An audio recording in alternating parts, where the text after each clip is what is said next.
Hey, Mass from the future here. Before we hop into this video, there's obviously a spoiler warning issued in effect because I'm going to talk about many of the plot points in the show. And this is my first time scripting a video and reading it off a script, so sorry if I sound too robotic-y or I stumble over some of the words. I did this maybe 10 times trying to read it off the script, but hopefully you guys enjoy anyway. If you want to see more scripted videos, let me know instead of freestyling it off my head. Thanks and enjoy the video. Attack on Titan, an anime many would say is one of the greatest of all time. While the anime just concluded not too long ago, I decided to binge watch the show thanks to my friend Evan, and I do not regret the decision to do so at all. Within 2 weeks, I finished the show. While it wasn't very long, only spanning 89 episodes, keeps you interested the entire time. If you're a fan of action, bloodshed, betrayal, despair, manipulation, and plot twists, this anime is for you. The story follows main character Eren Yeager and his descent into madness. With a great cast of supporting characters, you grow to love each character individually, so watch out who you grow too attached to.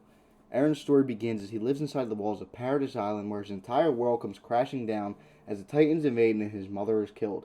Season 1 follows Eren and his comrades' journey into becoming scouts and saving the world from Titans. If only it was that simple. Little do they know that Eren is the thing that he hates the most, a Titan. Eren has to learn to wield the power of the Attack Titan harbored inside of him in order to help humanity. Season 2 is seemingly where the story really begins. Many comrades are lost along the way as the scouts venture more and more toward the truth about humanity. New foes, betrayal from people you thought were heroes, will have you questioning who you can and can't trust in this story. Eventually, the truth is found by the scouts that humanity exists outside the walls, sparking even more of a reason to find out the truth of this twisted world. Eren dives more and more into madness as he watches countless friends die for his sake so he can continue to save humanity. Eventually, Eren reunites with his half-brother Zeke in an attempt to rid the world of this hatred and stop this cycle of death by euthanizing the existing world. Eren betrays his brother and starts an event called the Rumbling and plans to become a mass murderer and wipe out 80% of the world's population so they can't oppose his friends on Paradise Island. Another key point here is the residents of Paradise put their differences aside with the Titans of Marley to come together as one to protect the world. Deep down inside, everyone is truly the same. But the people of Marley are taught that the residents of Paradise are devils because they harbor the power of the Titans inside of them. If everyone put their differences aside, conflict can be avoided, but that isn't the case until the final act of the story. This plot point truly goes to show that others' opinions shouldn't affect how you view another person because you're more similar to them than you may know.